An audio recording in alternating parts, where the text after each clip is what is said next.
San Marcos 10:46. Dice, el ciego Bartimeo recibe la vista. Y yo le quiero poner como tema, ¿cuál es la seda que forma tu manto? Entonces vinieron a Jericó, y al salir él y sus discípulos y una gran multitud, Bartimeo el ciego, hijo de Timeo, estaba sentado junto al camino, estaba mendigando. Entonces, arrojando su capa, se levantó y vino a Jesús. Respondiendo Jesús le dijo, ¿qué quieres que te haga? Y el ciego le dijo, maestro, que recobre la vista. Y Jesús le dijo, vete, tu fe te ha salvado. Y enseguida recobró la vista. Aquí lo que la Biblia no nos quiere enseñar a nosotros fue simplemente que él recibió la vista. Porque la Biblia aquí no redacta si él fue ciego por accidente o fue ciego por alguna circunstancia. Aquí, si nosotros usamos un poco la razonabilidad, nos damos cuenta que él nació ciego. Pero aquí lo importante no es la ceguera. Aquí lo importante no es lo que Bartimeo hizo para tener ese encuentro con Jesús. Aquí lo que me habla es que a él lo cubría un manto, pero que ese manto fue forjado. Ese manto fue diseñado, fue creado, pero no fue creado de la noche a la mañana. Hubieron circunstancias que empezaron a crear ese manto, porque lo cubría un manto, dice la Biblia. Vamos a imaginarnos este manto de desesperación, de personas que te rechacen, de personas que muchas veces fue a tocar puertas y no le abrieron. A personas que él pensaba que le iban a ayudar. Y cuando él fue a pedirles ayuda, entonces lo que hicieron fue que le dieron la espalda. Entonces, aquí hay una desesperación, aquí hay una necesidad de Bartimeo. Aquí Bartimeo ahora se enfrenta a una realidad, porque todo el que estaba ahí, inclusive dice la Biblia, que cuando estaban pasando le dijeron, cállate. O sea, le dijeron, el maestro tiene cosas más importantes que hacer, como para detenerse a simplemente reunirse contigo porque tú eres ciego. Hay milagros quizás más importantes que lo va a hacer. Ese es mi criterio, esa es mi parte. Ahora bien, pero aquí el manto que cubría a Bartimeo era un manto triste. ¿Sabes por qué? Porque lo único que acompañó a Bartimeo fue ese manto. Ahí él cubría todo. Ahí el hambre lo cubría con su manto. Ahí los desprecios lo cubría con su manto. Las decepciones lo cubría con su manto. Y dice que entonces vinieron a Jericó, y al salir de Jericó, él y sus discípulos y una gran multitud. Y Bartimeo, el ciego, hijo de Timeo, estaba sentado en el camino. ¿Sabes qué? A veces nosotros estamos pasando por proceso, queremos el milagro, pero no estamos sentados donde va a pasar quien va a producir el milagro. O sea, nos quedamos solamente encuartelados en que Dios lo va a hacer, pero no queremos hacer ningún tipo de acción. Porque como decíamos una vez en esta misma cabina, que solamente nos limitamos a creer, pero no conocemos en quién creemos. Pero Bartimeo estaba sentado. Pero ¿sabe dónde él estaba sentado? Él no estaba sentado en una esquina dando lástima. Él no estaba en una esquina llorando. Él estaba justo donde iba a pasar el maestro. Porque él tenía una necesidad de recibir ese milagro. Pero no dijo, yo me voy a quedar aquí, porque si él va a hacer el milagro, él va a venir donde mí. No. Dice la Biblia que él estaba sentado, mendigando. Pero al oír que Jesús de Nazaret iba a pasar por aquel lugar, entonces él decidió hacer ¿qué? Una acción. Entonces aquí empieza, como ya nadie le hizo caso, inclusive las personas que andaban con el maestro le dijeron, oye, cállate, él no te va a escuchar. Y ahí fue cuando él alzó su voz y dijo, Jesús, hijo de David, ten misericordia de mí. ¿Y sabe por qué él decía, ten misericordia de mí? Porque todo aquí me han rechazado, todo aquí me han dado la espalda, y yo necesito saber y necesito que tú tengas misericordia de mí, porque los que me rodean, a quienes yo he tocado, no han tenido misericordia de mí. Van conmigo, como dice el pastor. Y dice, y oyendo que era Jesús de Nazareno, comenzó a dar voces y a decir, Jesús, hijo de David, ten misericordia de mí. Y muchos le reprendían para que se callase, pero él clamaba diciendo mucho más, hijo de David, ten misericordia de mí. Entonces Jesús, deteniéndose, mandó a llamarle. Estas son una de las pocas veces que Jesús da un mandato y dice, no, llámamelo. ¿Por qué? Porque las voces que yo estoy escuchando no las estoy escuchando de un corazón cualquiera. estoy escuchándolo de un corazón que está contrito y humillado, un corazón que está herido, un corazón que ha sido decepcionado, y todo aquí solamente están escuchando su voz, pero yo estoy escuchando el corazón. Yo estoy escuchando ese corazón que quiere misericordia. Yo estoy aquí para darle misericordia.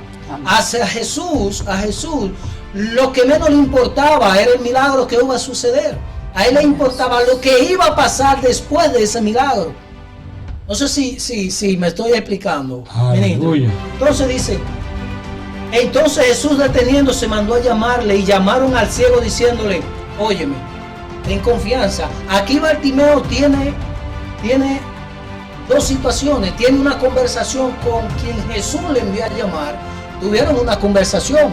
Lo primero, yo me imagino que Jesús le dijo a quien envió: oye, me dile a él que ya yo lo escuché, que ya yo conozco su necesidad, pero dile que se calme, que tenga confianza, que tenga fe. Entonces dice, entonces Jesús diciéndole, mandó a llamarle, y llamaron al ciego diciéndole: ten confianza, levántate, que él te llama. Jesús te llama. Y dice, él entonces, arrojando su capa, se levantó y vino a Jesús. O sea, todavía me dice a mí que su capa le acompañaba en el último momento, porque dice la Biblia que él estaba mendigando. Él no estaba en un chelón con una piña colada, refrescándose por ahí porque Jesús iba a visitarle. No, él tuvo que tener una acción. ¿Para qué? Para recibirle el milagro.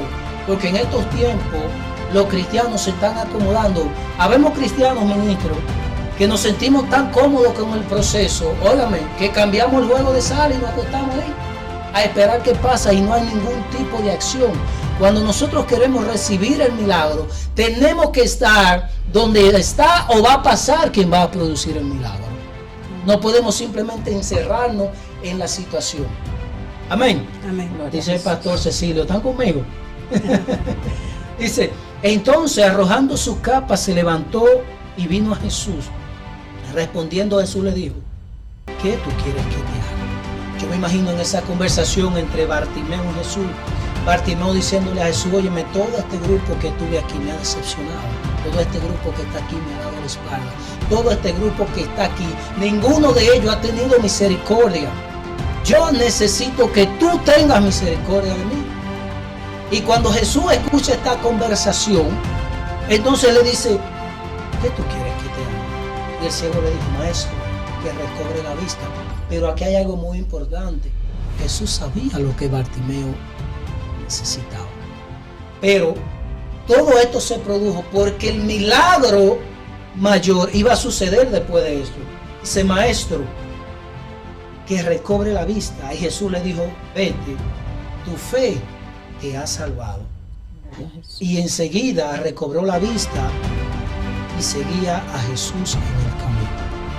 A veces nosotros lo que hacemos es que cuando estamos pasando por una circunstancia, por un proceso, cuando recibimos el milagro, entonces queremos seguir a quien hizo el milagro y nos quedamos. Detenemos. ¿Sabes por qué? Porque cuando estamos pasando por un proceso y recibimos el milagro, queremos levantar el milagro como un trofeo y entregárselo en la cara a aquel que se estaba burlando de mi proceso, aquel que me rechazó. Entonces yo le voy a mostrar en una gran carpeta el milagro, pero nos olvidamos de seguir a Jesús. Amén. ¿Tiene algo, ministro? Aleluya. Aquí hay un trabajo que Bartimeo viene haciendo. Primeramente es que es rechazado a través de aquellos que lo acompañaban a Jesús, que el deber de aquella persona que acompañaban a Jesús era darle la mano. No se la dieron. Entonces hay otra palabra que hay aquí, que llama a Jesús por su propio nombre. Que le dice: hijo de David, ten misericordia de mí. Al Señor escuchar esto, lo llama la atención, porque él dice entre sí, digo yo, pensando yo, este hombre me conoce porque él me llama por mi propio nombre. Él sabe de a dónde yo vengo, él sabe mí, sabe de lo que él es capaz, la ideología, que Él sabe de a dónde yo vengo, Él sabe mis ancestros, y Él sabe, y este hombre tiene que por algo me está llamando, pero Él tiene una necesidad. Lo otro es que la capa que Él tiene es lo que lo identifica a Él como mendigo. Como mendigo. Todos aquellos lo rechazaban porque todo el mundo miraba a este hombre que era un mendigo. No se le podían acercar. Y como dice, nadie quiere hacer coro con un mendigo. No, claro, no tiene nada. No tiene nada. No tiene nada. Y aquí todo el mundo, nosotros sabemos que usted llega a una iglesia tal, usted llega a un motoconcho, o llega a un motorcito, nadie lo mira, ni piensa que usted que va a predicar, porque nosotros tenemos en nuestra cabeza, pensamos que aquel que va a llevar una palabra es que va montado, y va bien montado, que va a una jipeta, donde que nosotros miramos que se apió con una jipeta y que viene con un buen saco, y decimos, aquí hay palabra buena. Eso es lo que nosotros pensamos, pero qué bueno es que cuando el maestro te llama a ti, no importa cómo tú estés. No importa cómo usted esté, sino que el maestro te manda a buscar. Y cuando el maestro te manda a buscar, no importa. Yo me acuerdo de la lectura que nosotros siempre tenemos de Mefibosé. Mefibosé, ¿quién era Mefibosé? ¿A dónde estaba Mefibosé? Mefibosé estaba en un lugar llamado Lodebar, y que donde no había nada, donde todo lo que había eran inválidos, gente malhechores, gente que no servían. Ese era un pueblo olvidado. Y ahí estaba Mefibosé. Y se acordó. ¿Y quién pensaba de que él iba a estar sentado en la al lado del rey? Al lado del rey. Y a vestir la ropa. Y a vestir la ropa del rey. Entonces, aquí Bartimeo era un hombre que tenía una necesidad. A veces hay personas que tienen una necesidad y nosotros la ignoramos. Así es. Nos convertimos en aquel hombre rico que miraba a Lázaro, y Lázaro mendigando por un pedacito de pan, y él mejor se lo echaba a un perro que antes de echárselo a Lázaro. Así y algo, ministro, ¿qué pasa? Que en estos últimos tiempos el pueblo de Dios se ha convertido hay una mercadotecnia un poquito difícil de explicar, porque a veces estamos vendiendo productos que no consumimos. Usted está vendiendo crema, pero usted no usa crema. Entonces, ¿pero por qué está vendiendo crema? Entonces, ¿qué pasa? Aquí habían personas con Jesús, andaban con Jesús, pero no estaban con Jesús. ¿Sabe por qué? Porque no tenían el mismo propósito de Jesús. Pero fueron personas que en su momento, cuando pidieron misericordia, Jesús tuvo misericordia de ellos. Pero cuando le pidieron misericordia a ellos, ¿sabe lo que hicieron? Cállate. El maestro no te va a escuchar. El maestro no te va a escuchar. No pierdas tu tiempo. No pierdas tu tiempo.